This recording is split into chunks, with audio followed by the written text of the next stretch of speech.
I know I misspoke earlier. I said Kevin won at Atlanta. It was Charlotte that he won at. The 600. What a job, Kurt Busch. And Kurt and Jeff going to talk it over. Yeah, their little issue there earlier in the race, I'm sure they're talking about how the car got tight and they just kind of sent them both out.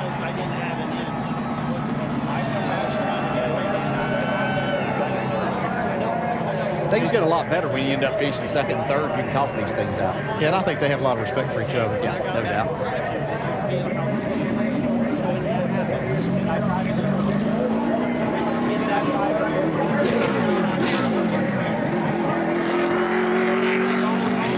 But everybody's got to be a single file. It was good enough reason to run in. Good job. We encouraged ourselves to get to the is what happened. We encouraged me to run hard. No, but on 1 and 2, when you were right. That conversation was taking a turn from... Yeah, it was going pretty good, and then all of a sudden it looked like they were starting to disagree on a few points. But Jeff wasn't buying all of that, exactly what was being explained to him. That's when you were on the outside when you started it. On the outside. Everybody's going to think, I know it's in a single file, as treacherous as it is. But I got you. Well, they may agree to disagree. Jeff, a good day on the racetrack, in spite of a disagreement maybe on the track and off. Take us through what happened with you and Kurt Busch. Well, first of all, it was a great day for this Exalta Chevy SS team. You know, Alan and the guys, ever since the chase started, they have been bringing me, awesome race cars, and we're having a lot of fun out there. And everything could have gone wrong for us today, and actually there at the end it went right. So that's nice to have. It's not a NASCAR race if you don't have a discussion with another driver out there about an incident on the track. And these restarts are so tough out there. Everybody's just trying to get every position they could. And I got in the outside lane there one time, and he just came up. And the next lap, I got to his bumper and got him loose. And I guess that kind of led to him wanting to run into me on the right side on my door. These cars are so sensitive aerodynamic-wise. You just can't have any little damage like that. And it did seem to affect our car. But no, I just wanted to, have a good civil conversation with Kurt, and we did. And he did a great job. So did Kevin. And we're really proud to finish third today. Jeff Gordon. Let's go to Dave Burns. With second place, Kurt Busch. We just talked to Jeff. He said the day ended with a civil conversation between the two of you. Describe your day, including racing with the 24 on the track today. Well, we finished second. I think that's the most important thing. The way that our Furniture Row team has found speed at these mile-and-a-halfs, wish we could have cashed in. Harvick, our teammate with RCR, they won. Congratulations to them. I feel like there's just like this 5% we're missing. And without that 5%, we got to battle hard. We got to battle on restarts and gain spots when we can, and restarts were treacherous today, and that's where the 24 and I raced really hard today. He was on the outside, hooked his nose right on our rear spoiler, and I was just sliding, and he thought I was pinching a bump into the wall. And I'm like, no, you got to give an inch to get an inch. And then it just turned into a bit rough play, but, with the important thing about us finishing second and third, that's when it's good racing, and there doesn't need to be the media to blow it out of proportion and to say two guys are fighting. We need to put on a better show. We need to have better tickets for our fans to buy, and I hope we put that on back there. It's a great show. Second place, Kurt Busch. Alan. Highly intense. Jeff Burton actually led the Daytona 500 for a while there, and it was afterwards too when he was really upset with Clint Boyer. And do we know if they sorted things out or not? Jeff, you want to take that one? It's kind of like, I think you need to take a look for yourself here right now. After the race right there, they were having a little bit of a discussion about how things went down.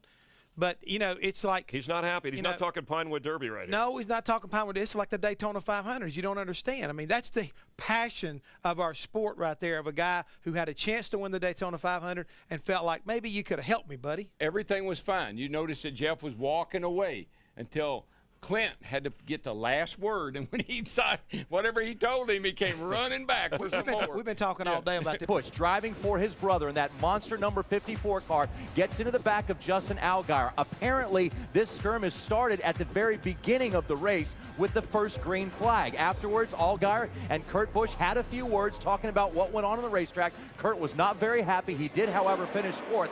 After they discussed this, we heard this from Kurt Busch post-race. About the rest of the day, how much did the track change for you today? It was a tough battle with the left side tire. It seemed like it would make you tight, make you loose, and so you were on this razor blade edge. We've made good steps to gain with our the KBM car with how we've adjusted since the beginning of the year to where we are now. And, you know, just 4th place today behind the Gibbs guys. We're getting there. So it's good. And it was great to have Kyle in the pit box checking everything out today. Kurt Busch. Did it impact you, how you raced, Justin? The fact that you're on probation after that, you said he was racing you.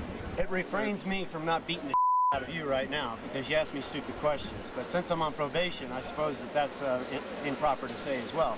If you could talk about racing things, we could talk about racing things, Bob. It's racing. It is not racing. You're in this just to start stuff. You know, that's all you're out here for. What happens here? He's in the middle of the screen, the orange stripe. He's going to dip below Decker in the 54, bounces up, just wasn't quite clear of Natalie, and she was holding her line, and they clipped Boyd into that outside wall. Yeah, can't really put any blame on Natalie there. She, as you mentioned, Michael, just holding her line, and he thought he had enough room to get in front of her as he tried to make that pass down in the apron.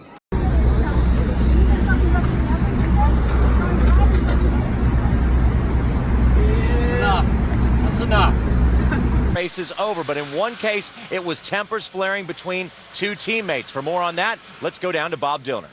Well, Johnny, it was a very interesting situation on pit road, and it occurred about 15 minutes after the race concluded here at Martinsville. We have some video of Carl Edwards and Matt Kenseth kind of getting into it. In fact, I was about to interview Matt Kenseth right there, and you can see Carl Edwards walks up. We thought he was joking, actually, at first. He walks over and starts talking to Matt Kenseth, but it became a little bit heated, and there was some shoving back and forth and so forth. But you can see right there, it wasn't joking around. They said some not so nice things back and forth to each other, apparently about something that happened on track. Really, all we can say is not all too well in the Roush Fenway camp right now, Jimmy Spencer and Kenny Wallace. Oh, car in the best, Matt Kenseth. Look out! Wow, I can't believe everybody missed that. 20 wrecked me, guys. The 20 wrecked me, plain as day. How bad is it, man?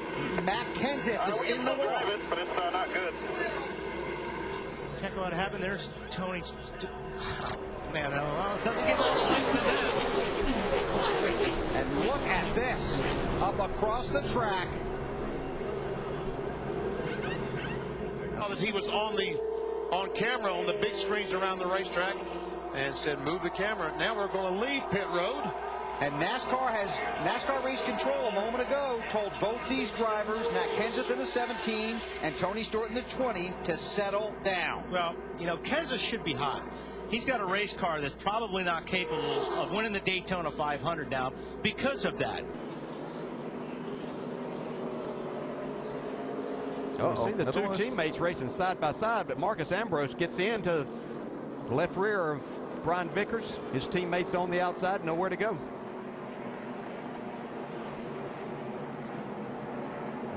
Casey Kang's had a very hard night here, getting hit a couple of different times, hard licks here.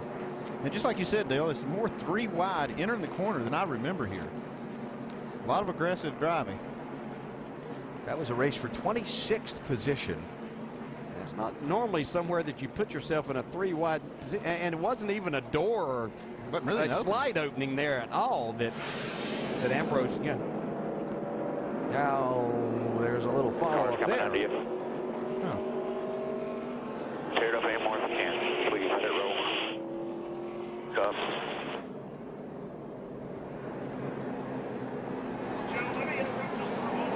Oh, hit pit road here. Hit pit road. I'll tell you, Vickers is not happy about what happened there. And you can't blame him for that. I don't blame him at all. Let's see right here. Oh, yeah.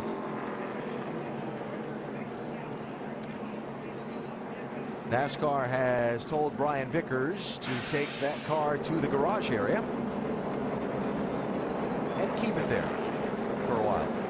The 220, once again, Neil, who's at fault? I don't know. I just think that was more racing, not giving and taking. The 2 car and the 20 car. Give me a break, guys. It's practice. Kurt moves up. Yes, but Tony could lift a little bit here. You know what I'm getting at, Kenny? I mean, let's face it. There was no give and take in that. It reminds me of Allen Iverson, the basketball player. It's practice. Kenny, this is where he's wrong. Look at this. Once again, bam, Come on, we're aiming on pit road. The cars are under caution. Kurt Busch, you are wrong for doing that. You cannot do that, Kenny. Well, one thing I have to say, before anybody throughout the United States tries to separate these two, they are both champions. They both have great car control. But most importantly, they both are the same-minded people. They're both brutally in control of their careers. They know what they're going to do. And I'm going to tell you what, I've seen Tony Stewart do the same thing. But yet, you get him one-on-one at a dirt track at Eldora. These two guys were best friends last year. You get both of them one-on-one in the RV lot, and they're the nicest people. And I'm going to tell you what, Spence, they are the same people. Look at these guys. They're like boxers. They're in the ring, and they battle royale every year. And Kenny, this is where I think if you watch, Kurt tried to turn at him, and then the crew member. There's what they did with that car. They fixed it. But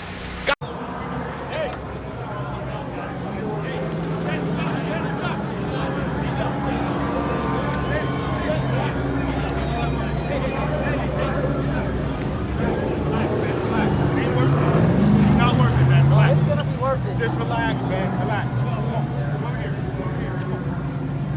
Goodness gracious. Jimmy just can't find a place to race without having a bunch of pressure. And Montoya just been contact. Man. Montoya and Tony Stewart together. Looks like that might just be a move. Now Montoya's got a flat tire. And there's more to this. We're being told there may have been contact on the turn prior to that between the 42 and the 14. Look at the front of the 42 car. Apparently he ran into the back of the 14 up the racetrack. Right now under repair in the garage. Brian Patty leaning in.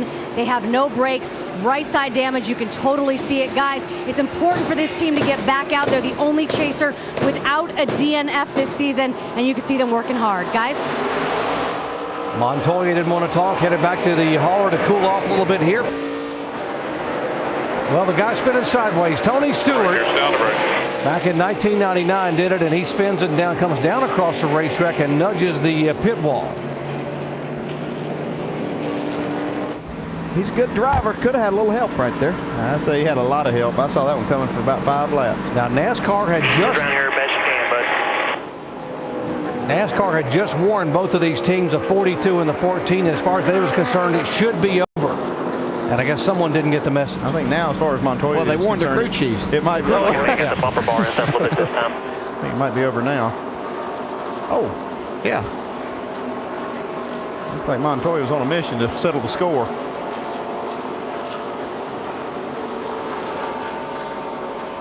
Kenny and Tony Stewart, into the wall. Bobby Hamilton Jr. looks like he's got a right front tire down. Bobby Hamilton Jr., and that will bring out caution again. It just started to say that Buzzy Rudham and David are going to be racing together Thursday night up in Macon, Illinois at Tony Stewart and Kenny's racetrack, and this happens.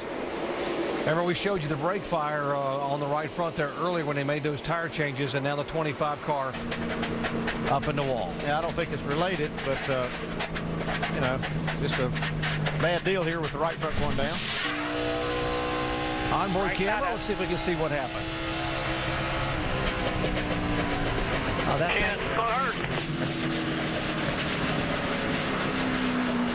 he had a little damage already on that right front. Could have been right here. Gets together with Landon Castle. That causes a little damage on that right front and ends up cutting it down. Yeah, you can see Landon Castle's left rear, so got a lot of marks on it. So he definitely made contact, and just enough. It might have knocked the valve stem out or cut it or whatever, but that thing was down in the middle of the straightaway. I don't think Bobby could even tell it was down because he was still wide open in the throttle. And like you said, is everything in the world, and they've got it.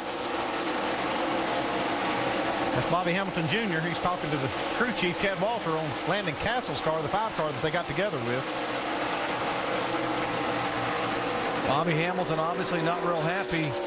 We saw the contact, and then a little while later we saw Hamilton going up across the racetrack into the wall. Speculation was that a tire or... Let's go down to Mike.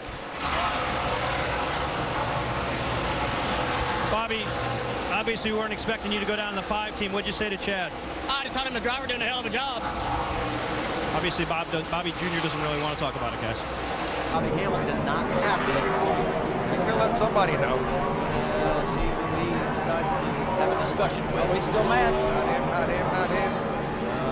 And it looks like it's Landon Castle that he's not too pleased with. That could have been for position. That was 13th. Bobby Hamilton, oh, he's punching him. Look, we got a back flip and a backhand. Boy, one left hook and he jumped back. The officials got him. Yeah, that'll get you a visit to the trailer. Yeah, but he's frustrated. I don't blame him. Oh, he's number 1. Pushing him off turn number 4. Jimmy Johnson is there as well. Top 3, nose to tail. Denny Hamlin goes 4th. Tony looks to make the move. He swings to the high side. Kyle blocks.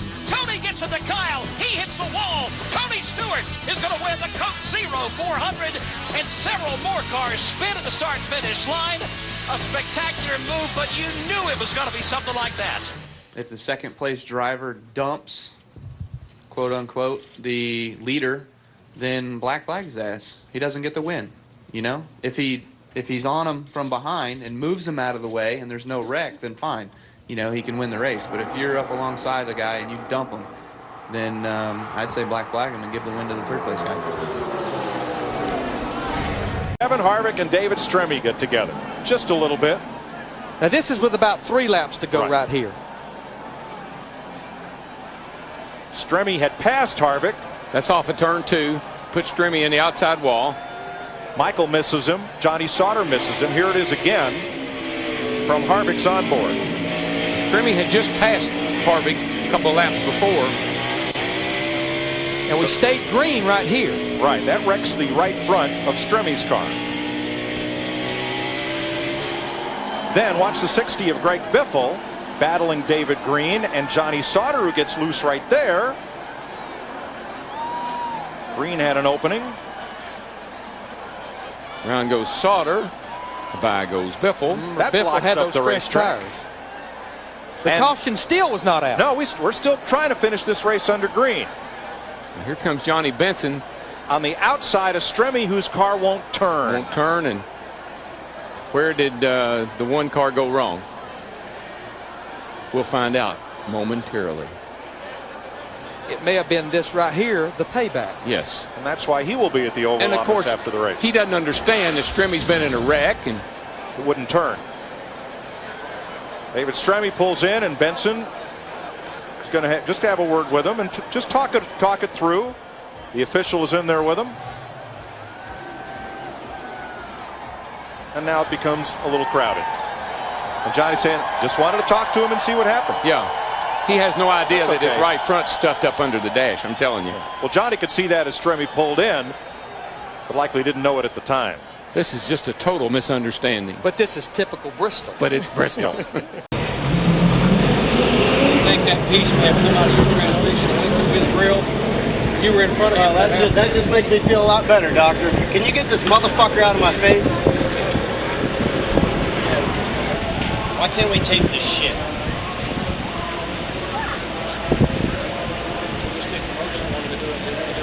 Yeah, I'd like to do it live too, fucking 10 minutes ago. Hey, never mind. Yeah. Thank you.